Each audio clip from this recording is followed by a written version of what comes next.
और लैंग्वेज को जितना प्रैक्टिस करेंगे उतना ही ज्यादा आपको अच्छा रिजल्ट मिलेगा। जैसे हम लोग मान लीजिए साउथ में जाते हैं, ठीक है, या वेस्ट बंगाल या पंजाब जाते हैं या फिर महाराष्ट्र जाते हैं, तो हर स्टेट की एक अलग लैंग्वेज है। वहां मान लीजिए आप नौकरी करने जाते हैं या रहने चले जाते हैं, शिफ्ट हो जाते हैं, बिजनेस करने जाते हैं, तो जब तक आपको वहां की लोकल लैंग्वेज नहीं आएगी तो आप काम नहीं कर सकते। और वहां कोई सीखता भी नहीं है, धीरे धीरे धीरे वहां के लोगों के साथ वहां ऐसा एक इन्वायरमेंट बन जाता है कि धीरे धीरे आपको वहाँ की लैंग्वेज आने लगती है ना।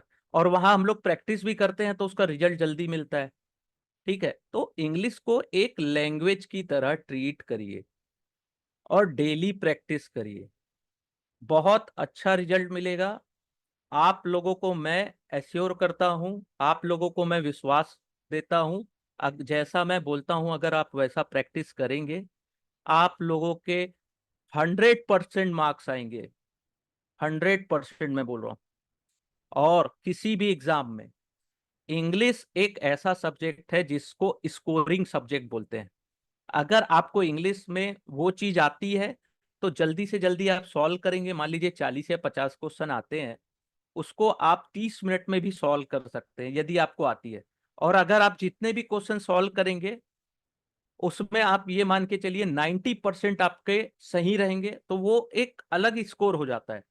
तो ओवरऑल जब आपका स्कोर कैलकुलेट होगा तो इंग्लिश में ज्यादा नंबर्स होंगे, तो आपको रैंकिंग जो है, आपका जो पोस्टिंग पाने का जो प्रोबेबिलिटी है वो बढ़ जाएगा, आपका रैंक बढ़ जाएगा, आप टॉप टॉप के लोगों में आओगे। ये चीज होगी। ये स्कोरिंग सब्जेक्ट है किसी भी कंपटीशन एग्जाम के लिए। और इस लैंग्वेज से डरने का नहीं है, डरना नहीं है, केवल पढ़ाई करना है और अच्छे से पढ़ाई करना है इसकी। ठीक है, डरना नहीं है, बस पढ़ेंगे और अपनी इंग्लिश सुधारेंगे। बस इस चीज को ध्यान रखिएगा। हमको बस इसमें अपना 100% देना है। ठीक है, कोई डरेगा नहीं, कोई नहीं डरेगा इस लैंग्वेज से। बस प्रैक्टिस करना है और मैं आप लोगों के साथ हूं। मैं आप लोगों को पूरे कोर्स चाहूं तो मैं फ्री में पढ़ा दूंगा आप लोगों को, लेकिन आप लोगों की तरफ से मुझे वैसा रिजल्ट चाहिए कि जो मैं बोल रहा हूं उतना आपको करना पड़ेगा। डेली 2 पेज रीड करना है, पढ़ाई करनी है, 2 पेज आर्टिकल्स किसी भी न्यूज़पेपर से। और सेकंड, डेली 5 to 10 वर्ड्स लिखने हैं एक कॉपी में। ठीक है,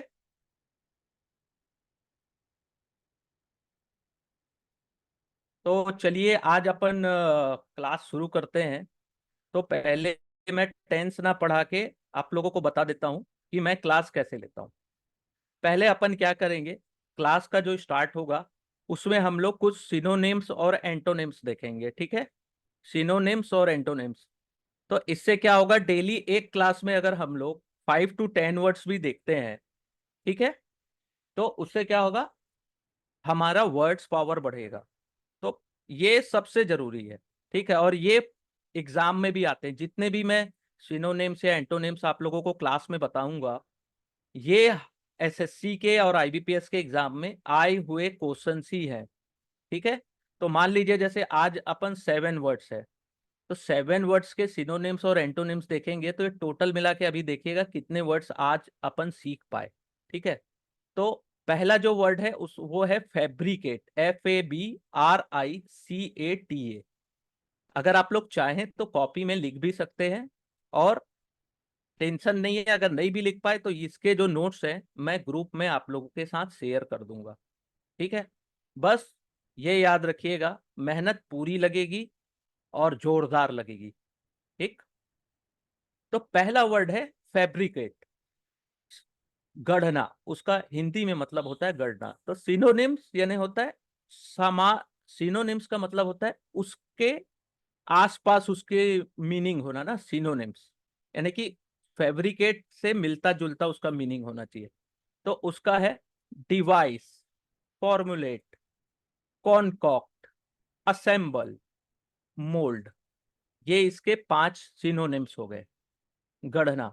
एंटोनिम्स: डिस्ट्रॉय, रूइन, व्रैक। इन तीनों का मतलब होता है खत्म करना, डिस्ट्रॉय बर्बाद करना, डिस्ट्रॉय रूइन यानी भी बर्बाद करना होता है, व्रैक मीन्स भी बर्बाद करना होता है। ठीक है, ये पहला वर्ड हो गया। दूसरा एक्स्यू सॉरी एक्सक्यू EXCULPATA, दोष मुक्त करना। ठीक है, एक्सक्यूलपेट। ठीक है, EXCULPATE, इसका मतलब होता है दोष मुक्त करना। तो पहला इसका सिनोनिम्स है एब्सॉल्व, सेकंड है क्लियर, थर्ड है EXONERATA, एक्सो एक्सोनिरेट। ठीक है, EXONERATE। ठीक है, विंडिकेट, एक्विट, पर्च। दोष मुक्त करने का कितने उसके आसपास मीनिंग आ रहे हैं?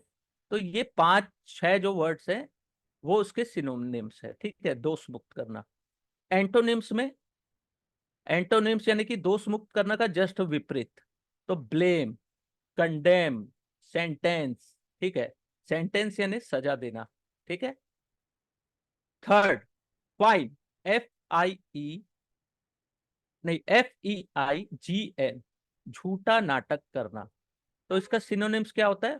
फेक, प्रीटेंड, सेम, पोस, सिमुलेट। ठीक है, SIMULAT। ठीक है। एंटोनिम्स होता है ऑथेंटिकेट, कोरोबोरेट। ऑथेंटिकेट यानी कि सच्चाई साबित करना, सच होना। ऑथेंटिकेट बोलते हैं ना, प्लीज ऑथेंटिकेट दिस डॉक्यूमेंट्स, या प्लीज ऑथेंटिकेट जो आपने कहा उसमें अब सच्चाई डालिए।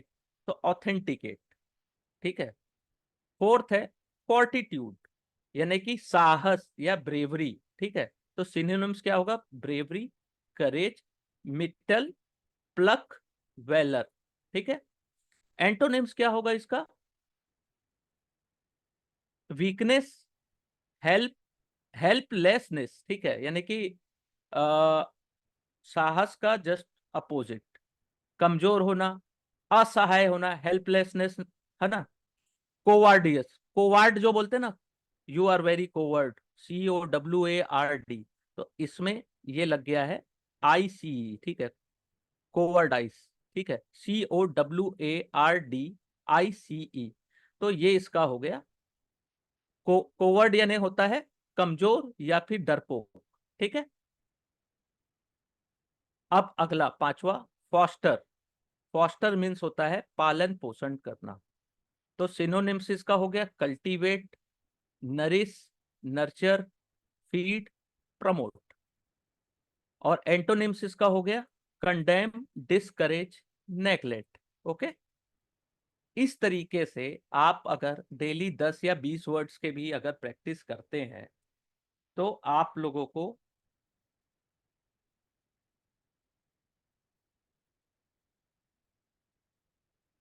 डेली का कितना वर्ड्स होगा? 10। ठीक है, और मान लीजिए महीने में अगर 10 डेज भी ऐसी प्रैक्टिस करते हैं तो 100 वर्ड्स की प्रैक्टिस आपकी हो जाएगी। ओके।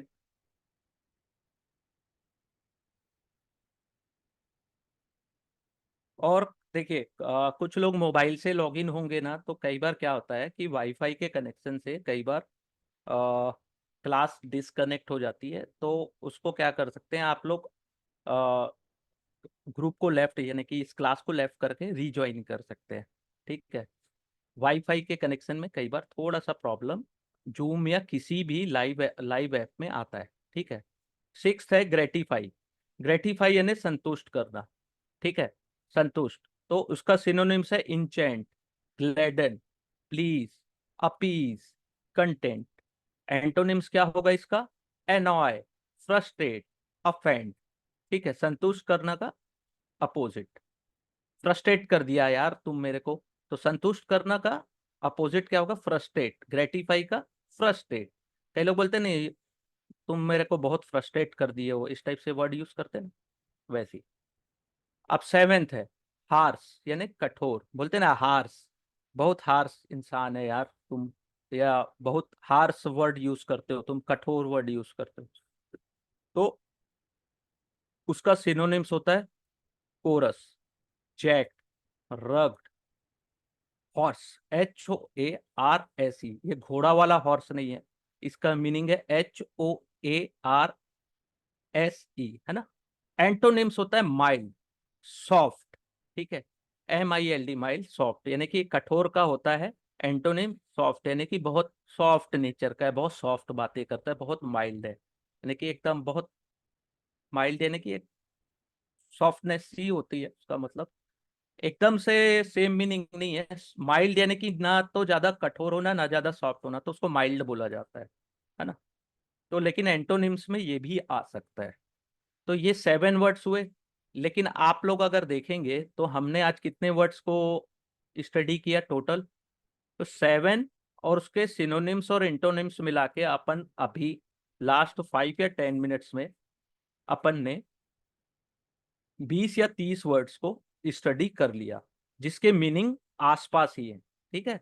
तो ऐसे स्टडी करना है, प्रैक्टिस करना है, जितनी ज्यादा हो सके उतनी प्रैक्टिस करो। क्या हम लोग जो हिंदी बोलते हैं, क्या हिंदी की अपन ने कभी क्लास ली है? नहीं ली कभी।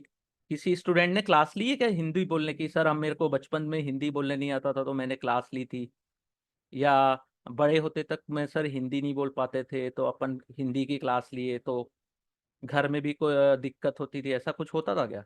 नहीं होता था। अपन धीरे धीरे बोलते बोलते सीखे, है ना। बचपन में जैसे कोई छोटा बच्चा रहता है, उसको नहीं आता बोलने, धीरे धीरे तोतलाता है, ठीक है, बोलने नहीं आता, हम लोगों को बहुत अच्छा लगता है कि छोटा बच्चा है, कुछ बोल नहीं पा रहा है। माँ को मामा, ठीक है, माँ भी पूरा क्लियर नहीं बोल पाता है, पहला वर्ड कोई भी बच्चा रहता है वो माँ बोलता है, फिर पापा बोलना सीखता है, फिर दादा नहीं बोलना पाता है तो दादा, धीरे से नाना, फिर धीरे धीरे उसकी हिंदी लोगों से सुनता है, ठीक है, वर्ड्स सुन सुन के वो, और बोल बोल के धीरे धीरे वो प्रैक्टिस करता है ना। वो तो ऑटोमेटिक रहता है उन लोगों में, बच्चों में। लेकिन हम लोग क्या रहता है कि अगर कोई न्यू लैंग्वेज सीखनी रहती है तो हम लोग सोचते हैं कि सर हमारा प्रोनाउंसिएशन ठीक नहीं है, या हम लोग वर्ड्स का उच्चारण सही से नहीं कर पा रहे हैं, तो सर दिक्कत होती है। बच्चा भी नहीं कर पाता है। कोई भी नई चीज सीखोगे तो प्रोनाउंसिएशन या उच्चारण उसका जो बोलते हैं ना, वो सही नहीं हो पाता है। धीरे धीरे होता है, practice practice practice practice practice, जितनी ज्यादा प्रैक्टिस उतना अच्छा रिजल्ट, जितना ज्यादा पढ़ोगे उतना ज्यादा अच्छा रिजल्ट आएगा।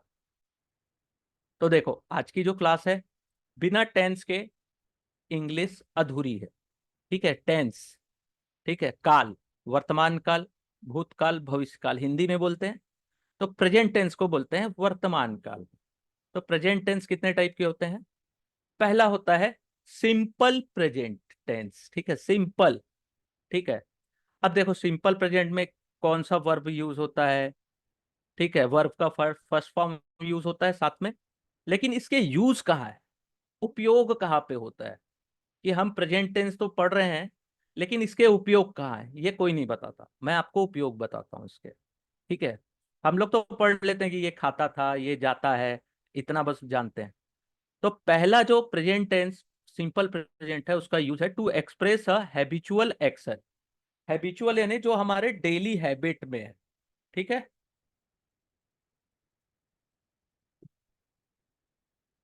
तो ही ड्रिंक्स टी एवरी मॉर्निंग, ही ड्रिंक्स टी एवरी मॉर्निंग, वह चाय, वह हर सुबह चाय पीता है, ठीक है, वह हर सुबह चाय पीता है। तो ये हैबिचुअल एक्शन हो गया, उसका हैबिट हो गई। तो उसके लिए सिंपल प्रेजेंट टेंस का यूज करेंगे। I get up every day at 5 o'clock, मैं प्रत्येक दिन सुबह 5 बजे उठता हूं। तो ये मेरी डेली का हैबिचुअल प्रैक्टिस हो गई, यानी मैं डेली ये कार्य करता हूं। My watch keeps good time, तो मेरी जो घड़ी है वो हमेशा सही समय बताती है, ठीक है। तो ये अपने क्या है, हैबिचुअल, जो डेली का अपना कार्य है, दैनिक दिनचर्या है, उसके लिए। ठीक है, जो भी दैनिक दिनचर्या है, जो डेली अपन करते हैं, ठीक है, डेली है, उसके लिए सिंपल प्रेजेंट टेंस का यूज होता है। अब बताइए मैं इसको क्यों पढ़ा रहा हूं? इसको मैं इसलिए पढ़ा रहा हूं क्योंकि जिस दिन आप इंग्लिश में एरर्स आते ना, सेंटेंस में एरर पहचान नहीं पाते अपन, ठीक है, एरर्स, या फिर कई बार आता है कि यहाँ पे कौन सा वर्ब यूज होगा, तो यहीं से वो क्वेश्चन वहां पे सॉल्व होगा, एरर्स वाले क्वेश्चन। इसको प्रैक्टिस करेंगे, इस चीज को, तो वो वहां पे हेल्प करेगा। जो एरर होता है ना कि सर हमसे एरर्स नहीं बनते, सर सेंटेंस में एरर पूछता है कि कौन से सेंटेंस में एरर्स है, या पैराजम्बल क्वेश्चन पूछता है तो सर हमसे बनता नहीं है, ये यहां से बनेगा इसको प्रैक्टिस करने से। ठीक है, अब सेकंड, सिंपल प्रेजेंट टेंस का यूज कैसे होता है? टू एक्सप्रेस जनरल ट्रूथ, यानी कि जो सत्य है, जो हमेशा के लिए सत्य है। जैसे the sun rises in the east, सूर्य पूर्व से उगता है, राइज होता है, और पश्चिम से डूबता है। तो दोनों क्या है? जनरल ट्रूथ है, यानी कि सच्चाई है, इसको कोई नहीं बदल सकता, कोई भी नहीं बदल सकता। तो ये ऐसा जनरल ट्रूथ है, ऐसा नहीं कि हम लोग कोई अपने मन से यूज कर रहे हैं कि नहीं सर ये भी मेरे को सच्चाई लगती है तो उसके लिए नहीं। जो जनरल ट्रूथ है, जो पूरी दुनिया के लिए एक समान है। ठीक है, सेकंड, हनी इज स्वीट, शहद मीठा होता है। तो भाई मीठा सबके लिए होता है, तो जनरल ट्रूथ है। ठीक है, ये दो टाइप के यूज अपन ने देख ली सिंपल प्रेजेंट के। Third, in exclamatory sentence beginning with here and there, जो सेंटेंस हियर एंड देयर के साथ शुरू होते हैं, to express what is actually taking place in the present. तो हियर, HERE, हियर, और देयर के साथ जो जो वर्ड्स, जो सेंटेंस स्टार्ट होते हैं और अभी जस्ट प्रेजेंट में यानी या वर्तमान में यूज होने वाला है, जैसे